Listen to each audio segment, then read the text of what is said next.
নমস্কার, কলকাতা টিভি ডিজিটালে আপনাদের সকলকে স্বাগত জানাই। কুরেশিয়া ইয়াসমিনের একটি মামলার প্রেক্ষিতে সুপ্রিম কোর্ট আজকে বেশ কিছু মন্তব্য করেছে। যদিও ইয়াসিনের এই আবেদন খারিজ করে দিয়েছে সুপ্রিম কোর্ট এই আবেদন খারিজ করতে গিয়ে তিনি পরিষ্কার তার রায়ে উল্লেখ করেছে যে ইতিমধ্যে তাদের যদি মনে হয়, ইয়াসিনের যদি মনে হয়, তারা ট্রাইব্যুনালের কাছে আবেদন জানাতে পারে এবং তার গুরুত্ব নিয়ে ট্রাইব্যুনালের কাছে আবেদন জানালে ট্রাইব্যুনাল এই বিষয়ে বিশেষভাবে সিদ্ধান্ত গ্রহণ করবে। আজকে মামলা শুনানি চলাকালীন নির্বাচন কমিশনের আইনজীবী সব নথি জমা দেওয়া হয়েছে। এখনো সাহায্যের জন্য তাদেরকে দোষারোপ করা হচ্ছে। ট্রাইব্যুনালের কাজ ইতিমধ্যে শুরু হয়েছে। ৩০ লক্ষ অ্যাপিল রয়েছে, এমনটাই তারা আদালতের কাছে সওয়ালপত্র পেশ করে।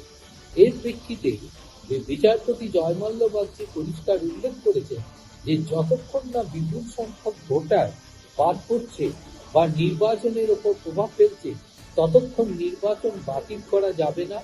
যদি 10% ভোট না দেন এবং জয়ের ব্যবধান 10%-এর বেশি হয়, তাহলে কি হবে? এমনটাই পরিষ্কারভাবে প্রশ্ন তুলেছেন বিচারপতি জয়মাল্য বাগচি। প্রধান বিচারপতি এর প্রেক্ষিতে মন্তব্য করেছেন, এটা শুধু তাত্ত্বিক আলোচনা মাত্র, এটা আদালতের কোনো বিষয় নয়। বিচারপতি জয়মাল্য বাগচি এরপরেই মন্তব্য করেন, যদি ভোটের ব্যবধান 5%-এর কম হয়, তাহলে আমাদের বিষয়টি বিবেচনা করতে হবে। আগে আপিল ট্রাইব্যুনালে একজন প্রার্থীকে অগ্রাধিকার দেওয়া হতো, কারণ কোনো প্রার্থীকে নির্বাচনে প্রতিদ্বন্দ্বিতা করার অধিকার থেকে বঞ্চিত করা যায় না। দয়া করে নির্বাচন কমিশনকে ভাবতে হবে, যারা বাদ পড়েছেন তাদের কি হবে। এই প্রশ্নটি আমাদের মধ্যে যে আসছে না তা নয়। যদি কোনো আপত্তিকারী অন্তর্ভুক্তির বিষয়ে আপিল করেন, তাহলে সেই ব্যক্তিকে আবার তালিকা থেকে বাদ দিতে হবে। তাই জুডিশিয়াল অফিসার এবং ট্রাইব্যুনালের এই ব্যবস্থা করা হয়েছে। বিচারপতি জয়মাল্য বাগচি এই নির্বাচন কমিশনের এই পদ্ধতি নিয়ে আজ মন্তব্য করেছেন, আমরা সংবিধান কর্তৃপক্ষকে ভোটার তালিকা বিশুদ্ধ যাচাই করার অনুমতি দিয়েছি। এসআইআর সংক্রান্ত মূল বিজ্ঞপ্তি 2002 সালের তালিকার কথা উল্লেখ করা হয়নি, কিন্তু আপনারা যৌক্তিকতা অসঙ্গতিপূর্ণ তালিকা বাতিলের কারণ হিসাবে 2002-এর তালিকাকে উল্লেখ করছেন।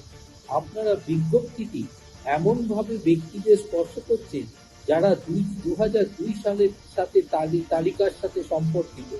2002 সালের তালিকাই হলো আপনাদের কাছে মূল মানদণ্ড। আপনারা চূড়ান্ত তালিকা 2002-এর সদস্যদের বাদ দেননি। যখন বিহারে ভোট হয়েছিল, তখন কিন্তু এই এসআইআর নিয়ে যুক্তিতর্ক চলছিল। তখন এসআইআর এর বক্তব্য ছিল 2002 সালের তালিকার সদস্যদের কোনো নথি জমা দেওয়ার প্রয়োজন নেই। অনুগ্রহ করে বিহারের মামলায় আপনারা লিখিত বক্তব্য যে রিটেন স্টেটমেন্ট দিয়েছেন তা দেখুন। এমনটাই নির্বাচন কমিশনের আইনজীবীর উদ্দেশ্যে মন্তব্য করেন বিচারপতি জয়মাল্য বাগচি। সেখানে বলা হয়েছিল যে 2002 সালের ভোটারদের নথি জমা দেওয়ার প্রয়োজন নেই, কিন্তু এখানে কিন্তু তা মানা হচ্ছে না। সুপ্রিম কোর্টের এই মন্তব্য জাতীয় নির্বাচন কমিশনের উদ্দেশ্যে যথেষ্ট তাৎপর্যপূর্ণ। তবে সুপ্রিম কোর্ট যদিও এক্সটেনশনের বিষয়টিতে কিন্তু কোনো রকম হস্তক্ষেপ করেনি।